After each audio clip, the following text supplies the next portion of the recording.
எல்லோருக்கும் வணக்கங்க. எல்லாரும் எப்படி இருக்கீங்க? நம்மளோட சேனல்ல கோழிங்களை பத்தி நிறைய வீடியோஸ் போட்டிருக்கேங்க. கோழி வளர்க்குறவங்களுக்கு ஆர்வம் இருக்கிறவங்க என்னோட பழைய வீடியோக்கள் எல்லாம் பாருங்க. இப்போ நான் எதை பத்தி வீடியோ போட்டிருக்கேன்னா, கோழி பண்ணைன்னா ஒரு செட்டு, அது கோழிங்களுக்கு அடையிற ஒரு இடம் இருக்குங்க. அது எந்த மாதிரியெல்லாம் இருந்தா கோழிங்க நம்மளுக்கு பெருகும், எந்த ஒரு நோய் நொடி இல்லாம வளரும் அப்படின்றதுக்கு இப்ப நாங்க ஒரு புதிய மெத்தடா செய்ய போறோங்க. அதையும் உங்ககிட்ட நாங்க காட்டலாம் அப்படின்னு தான் வீடியோவா எடுத்து போடுறேங்க. எங்களுக்கு கோழி நல்லாவே வளருதுங்க.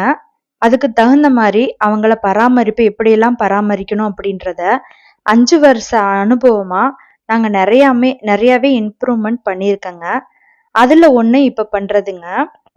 நாங்க 1.5 சென்டுக்கு அப்படி வாளோடு நீளமா ஒரு கூண்டு செஞ்சிருக்கோங்க.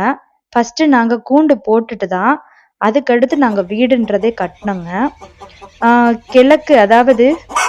கிழக்கு மேற்கு கூண்டு போட்டா ரொம்ப நல்லதுங்க. ஆனா எங்களுக்கு அந்த மாதிரி இடம் வசதி இல்லை. அதனால நாங்க வடக்கு தெற்கா போட்டிருக்கோங்க.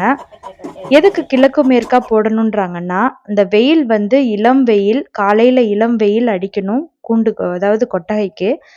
அதே மாதிரி மாலை நேரம் இளம் வெயில் இருக்கணும்.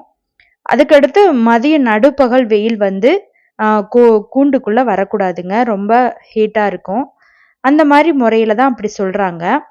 அப்புறம் கிருமிகளும் அழியுங்க. ஒரு இளம் வெயில் ஒரு 10-11 மணி வரைக்கும் அடிக்கிற வெயிலுக்கு கிருமிகளும் நல்லா அழியும், காற்றோட்டமா இருக்கும். அதுக்காண்டி சொல்றாங்க. எங்களுக்கு காலையில வெயில் கிழக்கு பக்கம் இருக்கிற வெயில் எங்களுக்கு வருங்க. ஆனா மேற்கு பக்கம் இருக்கிற வெயில் வராது. ஏன்னா இந்த சைடு நாங்க சுவர் எழுப்பி வீடு கட்டியிருக்கோம். அந்த ஒரு இதனால சரி நம்மளுக்கு வடக்கு தெற்கா இருந்தாலும் ஒன்றும் பிரச்சனை இல்லை அப்படின்ட்டு போட்டுட்டோங்க. இப்ப நாங்க சப்போஸ் பக்கத்துல வீடே கட்டலைன்னா எங்களுக்கு சிரமந்தாங்க. இந்த மாதிரி ரொம்ப வெயில் தாக்கம் அதிகமா இருக்கும் நடுப்பகல்ல. இது இளங்குஞ்சுகள் பராமரிக்கிறதுக்கு நாங்க இந்த செப்பரேட்டா இங்க நாங்க வச்சுட்டோங்க. ஏன்னா பெரிய கோழிங்களை மட்டும்தான் உள்ள வச்சு அடைக்கிறோம். அதுவும் பகல்ல மேய்ச்சல் முறையில நாங்க வளர்க்குறனால நாங்க திறந்து விட்டுருவோங்க. இங்க இளம் குஞ்சுகள் கண்டிப்பான முறையில 1 மாசம் கூண்டுக்குள்ள வச்சுதான் வெளியே விடுவோங்க. ஏன்னா காக்கா கழுகு இதுங்கள்கிட்ட இருந்து பராமரிக்கணும். அது இல்லாம தீவனமும் தண்ணியும் எப்பயும் இருந்துகிட்டு இருக்கணுங்க. அது 2ம் இல்லாம இருந்தா கோழிகள் சீக்கிரம் நலிவடைஞ்சிடுவாங்க. அதனால அந்த 2